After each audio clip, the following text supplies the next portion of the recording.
3. The first source and center. Total, infinite reality is existential in 7 phases and as 7 coordinate absolutes. 1. The first source and center. 2. The second source and center. 3. The third source and center. 4. The Isle of Paradise. 5. The Deity Absolute. 6. The Universal Absolute. 7. The Unqualified Absolute. God, as the first source and center, is primal in relation to total reality, unqualifiedly. The first source and center is infinite as well as eternal, and is therefore limited or conditioned only by volition. God, the Universal Father, is the personality of the first source and center, and as such maintains personal relations of infinite control over all coordinate and subordinate sources and centers. Such control is personal and infinite in potential, even though it may never actually function, owing to the perfection of the function of such coordinate and subordinate sources and centers and personalities.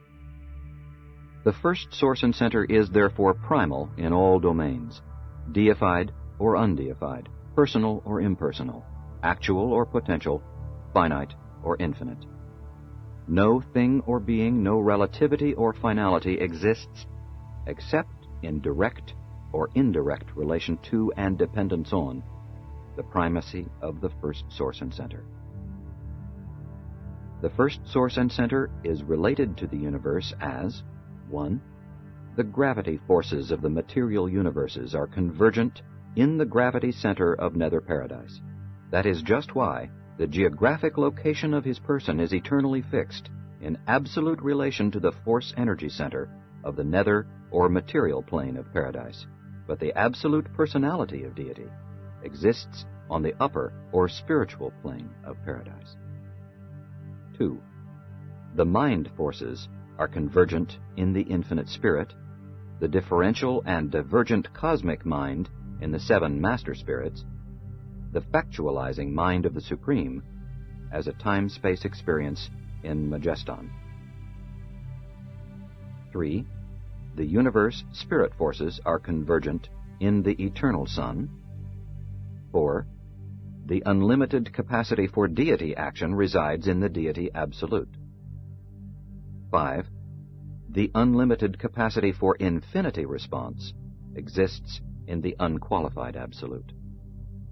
6. The 2 absolutes, qualified and unqualified, are coordinated and unified in and by the Universal Absolute. 7. The potential personality of an evolutionary moral being, or of any other moral being, is centered in the personality of the Universal Father. Reality, as comprehended by finite beings, is partial, relative, and shadowy. The maximum deity reality, fully comprehensible by evolutionary finite creatures, is embraced within the Supreme Being.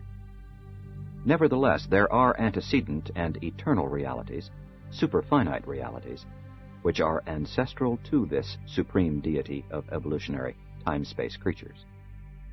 In attempting to portray the origin and nature of universal reality, we are forced to employ the technique of time-space reasoning in order to reach the level of the finite mind. Therefore, must many of the simultaneous events of eternity be presented as sequential transactions. As a time-space creature would view the origin and differentiation of reality, the eternal and infinite I Am achieved deity liberation from the fetters of unqualified infinity through the exercise of inherent and eternal free will, and this divorcement from unqualified infinity produced the first absolute divinity tension. This tension of infinity differential is resolved by the Universal Absolute, which functions to unify and coordinate the dynamic infinity of total deity and the static infinity of the unqualified Absolute.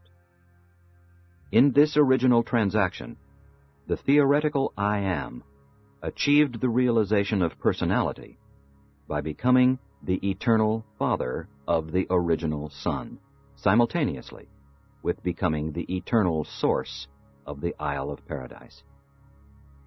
Coexistent with the differentiation of the Son from the Father, and in the presence of Paradise, there appeared the person of the infinite Spirit and the central universe of Havona.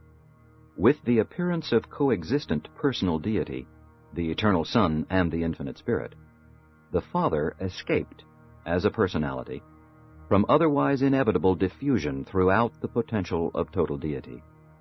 Thenceforth it is only in Trinity association with his two deity equals that the Father fills all deity potential, while increasingly experiential deity is being actualized on the divinity levels of supremacy, ultimacy, and absoluteness.